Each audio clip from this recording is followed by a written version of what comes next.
പുത്തൻ പ്രതീക്ഷകളുമായി പൊന്നിൻ ചിങ്ങം പിറന്നിരിക്കുകയാണ്. മലയാളക്കരയ്ക്ക് ഇന്ന് പുതുവർഷാരംഭം. കൊല്ലവർഷത്തിലെ ആദ്യ മാസമായ ചിങ്ങത്തിലെ ആദ്യ ദിനം കേരളത്തിന് കർഷക ദിനം കൂടിയാണ്. ഇനി പൊന്നോണത്തിനായുള്ള കാത്തിരിപ്പിലാണ് കേരളം. രാമായണശീലികൾ മുഴങ്ങിക്കേട്ട വീടുകളുടെ മുറ്റങ്ങളിൽ ഇനി പൂക്കളങ്ങൾ നിറയും. ഐശ്വര്യത്തിന്റെയും പ്രത്യാശയുടെയും ഈ പുതിയ പൊൻപുലരിയിൽ ജനം ടിവിയുടെ എല്ലാ പ്രിയപ്പെട്ട പ്രേക്ഷകർക്കും പുതുവത്സരാശംസകൾ.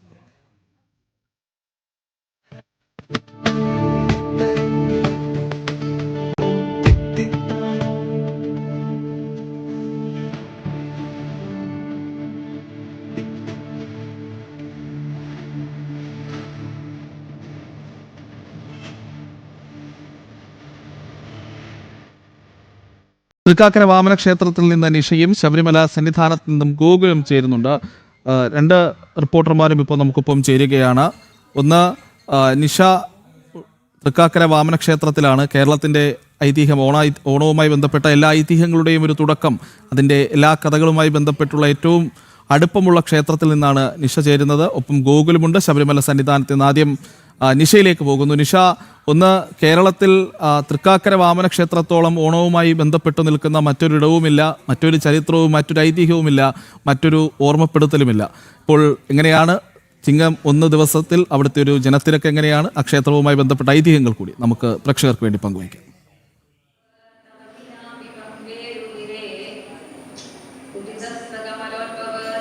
പ്രജിത്ത്, മലയാളിയുടെ ഓണാഘോഷവുമായി ഏറെ ബന്ധമുള്ള ക്ഷേത്രമാണ് തൃക്കാക്കര വാമനമൂർത്തി ക്ഷേത്രം.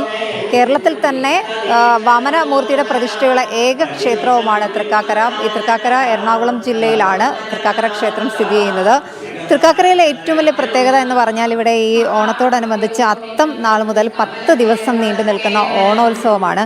ഈ ഓണോത്സവം അതിഗംഭീരമായി തന്നെയാണ് ഈ നാട്ടുകാർ കൊണ്ടാടുന്നത്. നാട്ടുകാർ മാത്രമല്ല, കേരളത്തിൽ എങ്ങോളമുള്ള ആളുകൾ ഈ 10 ദിവസത്തെ ഉത്സവത്തിൽ ഏതെങ്കിലുമൊക്കെ ഒരു ദിവസം ക്ഷേത്രത്തിലേക്ക് എത്തുന്നു. ഞാൻ നേരത്തെ സൂചിപ്പിച്ചതുപോലെ തന്നെ വാമനമൂർത്തിയുടെ പ്രതിഷ്ഠയുള്ള ഏക ക്ഷേത്രം, കേരളത്തിലെ ഏക ക്ഷേത്രമാണ് തൃക്കാക്കര. അതായത് തൃക്കാൽ പതിഞ്ഞ, അതായത് വാമനന്റെ തൃക്കാലുകൾ പതിഞ്ഞ സ്ഥലം എന്നുള്ള രീതിയിലാണ് ഇത്. ഈ തൃക്കാൽക്കര പിന്നീട് തൃക്കാക്കരയായി എന്നാണ് ഐതിഹ്യം. ഇവിടെ 2 ക്ഷേത്രമുണ്ട്. ഒന്ന് മഹാദേവന്റെ ക്ഷേത്രമാണ്. മഹാബലി ആരാധിച്ചിരുന്ന മഹാദേവന്റെ ക്ഷേത്രം, സ്വയംഭൂവായ മഹാദേവന്റെ പ്രതിഷ്ഠയുള്ള ക്ഷേത്രം ഇതിനോട് അടുത്ത് തന്നെയുണ്ട്. ഇവിടെ മഹാബലി, അന്ന് നാടുവാണിരുന്ന മഹാബലി മഹാദേവനെ ആരാധിച്ചിരുന്നു.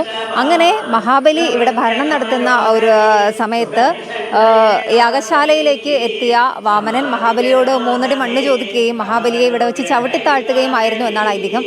മഹാബലി തറ എന്ന് പറഞ്ഞ് ഒരു പ്രത്യേക സ്ഥലം തന്നെ ഇവിടെ ഉണ്ട്. ഇവിടുത്തെ ഒരു പ്രധാന ആഘോഷം എന്ന് പറയുന്നത് ഈ ഓണനാളിൽ മഹാബലിയെ എതിരേൽക്കുന്ന ഒരു ചടങ്ങാണ്. ഈ മഹാബലി തറയിൽ നിന്നും മഹാബലിയെ എതിരേറ്റുകൊണ്ട് വരുന്ന ചടങ്ങ്. ഒപ്പം തന്നെ ഉത്രാട നാളിൽ വലിയ ഒരു തൃക്കാക്കരയിൽ പൂരം, അതൊക്കെയാണ് ഇവിടുത്തെ പ്രധാന ആഘോഷം. മാത്രമല്ല ഏറ്റവും വലിയ പ്രത്യേകത എന്ന് പറയുന്നത് ജാതി മതഭേദമന്യേ ഇവിടുത്തെ നാട്ടുകാരൊക്കെ പങ്കെടുക്കുന്ന ഓണസദ്യ ഇവിടെ ഏറ്റവും പ്രശസ്തമായ ഒരു കാര്യം തന്നെയാണ്. എന്തായാലും ഈ വാമനമൂർത്തിയുടെ പ്രതിഷ്ഠയുടെ ക്ഷേത്രത്തിലേക്ക് ഇവിടുത്തെ 10 ദിവസത്തെ ഉത്സവത്തിനും നിരവധി ആളുകളാണ് എത്തുന്നത്. ഇപ്പോൾ ചിങ്ങം പുലർന്നതോടുകൂടി തന്നെ രാവിലെ മുതൽ തന്നെ ക്ഷേത്രത്തിൽ നല്ല തിരക്കായിരുന്നു. 10 ദിവസത്തെ ഉത്സവത്തിന് ഇന്നലെ കൊടിയേറി. ഇനി ആ ഉത്സവം അവസാനിക്കുന്നത് തിരുവോണ നാളിലെ തിരുവോണ സദ്യയോടുകൂടിയാണ്. തിരുവോണ നാളിൽ വലിയ ജനത്തിരക്ക് തന്നെയാണ്. അതായത് ആയിരക്കണക്കിന് ആളുകളാണ് തിരുവോണനാളിൽ ക്ഷേത്രത്തിലേക്ക് എത്തുന്നത്. ഇപ്പോൾ ചിങ്ങപ്പുലരിയിലും രാവിലെ മുതൽ തന്നെ ക്ഷേത്രത്തിൽ നല്ല തിരക്കായിരുന്നു. ഇപ്പോഴും തിരക്ക് തുടരുകയാണ്. മാത്രമല്ല ഉത്സവം കൂടിയാണ്, 10 ദിവസം നീണ്ടു നിൽക്കുന്ന ഓണോത്സവം കൂടിയാണ്. തൃക്കാക്കര നഗരസഭയുടെ നേതൃത്വത്തിലാണ് ഓണോത്സവം പ്രധാനമായും നടത്തുന്നത്. ക്ഷേത്രം ഭരണസമിതി, തിരുവിതാംകൂർ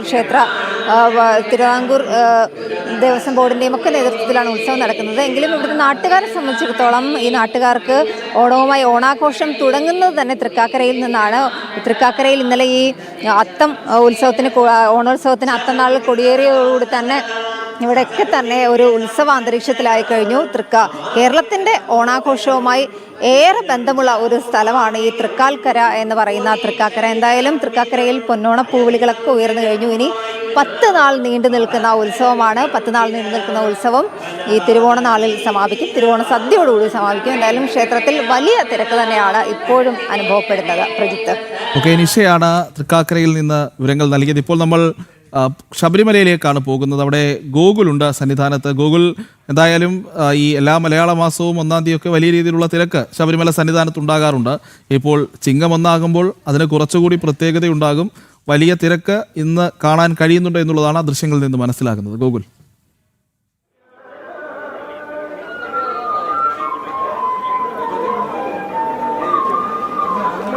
പ്രജിത്ത്, ശബരിമലയിൽ ചിങ്ങമാസ പുലരിയിൽ ഒരു ഭക്തജനത്തിനെ കൊണ്ട് തീർത്തും വളരെ ഭക്തിനിർഭരമായിട്ടുള്ളൊരു അന്തരീക്ഷത്തിൽ തന്നെയാണ് ക്ഷേത്രത്തിൽ ചിങ്ങമാസ പൂജാ ചടങ്ങുകൾ തുടങ്ങിയിരിക്കുന്നത്. ഇന്ന് രാവിലെ 5 മണിക്ക് നട തുറന്നത് മുതൽ തന്നെ വലിയ ഭക്തജനത്തിലേക്ക് സന്നിധാനത്ത് അനുഭവപ്പെടുന്നുണ്ട്. ഒപ്പം ഇപ്പോൾ ചെറിയ മഴയൊക്കെ തുടങ്ങിയിട്ടുണ്ടെങ്കിൽ പോലും രാവിലത്തെ ആദ്യ മണിക്കൂറുകളിൽ മഴയൊക്കെ മാറി നിന്നതുകൊണ്ട് തന്നെ പരമാവധി തീർത്ഥാടകർക്ക് ഇന്നലെ മുതൽ ഇങ്ങോട്ടേക്ക് വന്നു ചേർന്നുകൊണ്ടിരുന്ന തീർത്ഥാടകർക്ക് ദർശനം നടത്തി മടങ്ങുവാനായിട്ട് സാധിച്ചിട്ടുണ്ട്. നിലവിൽ എന്തായാലും ഇന്നു മുതൽ പ്രത്യേക പൂജകളൊക്കെ ആരംഭിച്ചിട്ടുണ്ട്. ഇന്നലെ വൈകിട്ട് 5 മണിക്കാണ് ചിങ്ങമാസ പൂജകൾക്ക് വേണ്ടി ശബരിമല ക്ഷേത്ര നട തുറന്നത്. ഇന്നലെ പ്രത്യേക പൂജകളൊന്നും ഉണ്ടായിരുന്നില്ല. ഇന്നിപ്പോൾ രാവിലെ മുതൽ പ്രത്യേക പൂജകൾ ആരംഭിച്ചു. നെയ്യഭിഷേക ചടങ്ങുകളൊക്കെ പുരോഗമിച്ചുകൊണ്ടിരിക്കുകയാണ്. ഇനി കലശാഭിഷേകം, അതോടൊപ്പം തന്നെ പടിപൂജ അടക്കമുള്ള പ്രധാനപ്പെട്ട ചടങ്ങുകൾ ഇന്ന് ശബരിമലയിൽ നടക്കും. അതോടൊപ്പം തന്നെ ശബരിമലയിൽ ഇന്ന് ഉൾക്കഴകം, അതായത് മേൽശാന്തിയുടെ സഹായിയായിട്ടുള്ള കീഴ്ശാന്തിയുടെ തെരഞ്ഞെടുപ്പ്, നറുക്കെടുപ്പ് അല്പസമയം മുമ്പ് ശബരിമലയിൽ നടക്കുകയുണ്ടായി. അത് ചിങ്ങം 1-നാണ് നടക്കുന്നത്.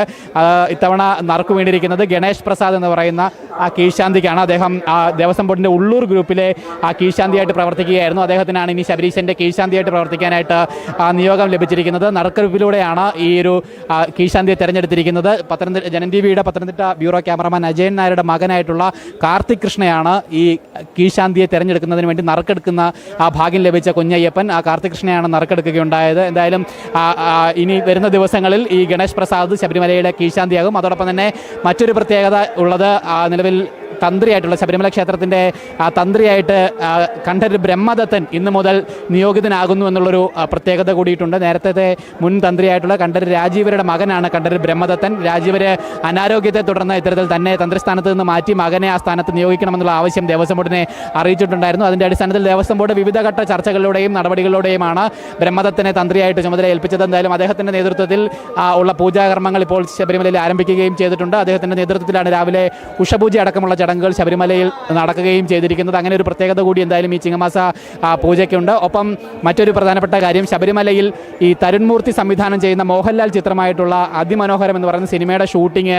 നേരത്തെ ആ ഷൂട്ടിങ്ങിന് ദേവസ്വം ബോർഡ് അനുമതി നൽകിയിട്ടുണ്ടായിരുന്നു. ശബരിമലയിലും പരിസര പ്രദേശങ്ങളിലുമായിട്ട് അനുമതി നൽകുകയും ചെയ്തിട്ടുണ്ടായിരുന്നു. പക്ഷേ ആ ഷൂട്ടിംഗ് നാളെ തുടങ്ങാനിരിക്കുകയാണ്. ആ ഷൂട്ടിംഗ് നാളെ ശബരിമലയിൽ നടക്കില്ല എന്നുള്ളൊരു വിവരം കൂടി പുറത്തു വരുന്നുണ്ട്. അതായത് ദേവസ്വം ബോർഡിൻ്റെ അനുമതി ഉണ്ടെങ്കിൽ കൂടിയിട്ടും അവർക്ക് വനം വകുപ്പിൻ്റെ അനുമതി ലഭിച്ചില്ല എന്നുള്ളതാണ് നമുക്ക് മനസ്സിലാക്കാനായിട്ട് സാധിക്കുന്നത്. പെരിയാർ ടൈഗർ റിസർവിൻ്റെ അനുമതി ലഭിക്കാത്തത് കൊണ്ടാണ്. ഓക്കെ ഗൂഗിൾ, എന്തായാലും ശബരിമലയിൽ നിന്നുള്ള ഓണവിശേഷങ്ങളാണ് ഇപ്പോൾ ഗൂഗിൾ പങ്കുവച്ചത്.